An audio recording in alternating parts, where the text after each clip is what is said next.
टुबो आज्ञा पा इंग्लिश पढुछु आज्ञा आउ इंग्लिश तो भलो होची आज्ञा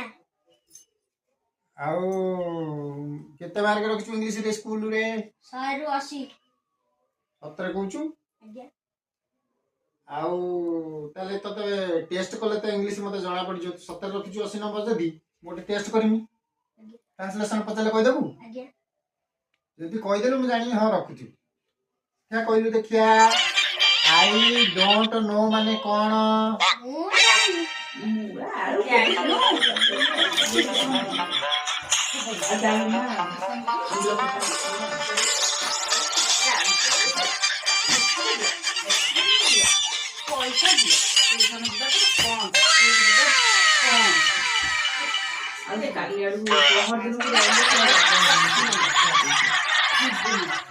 ना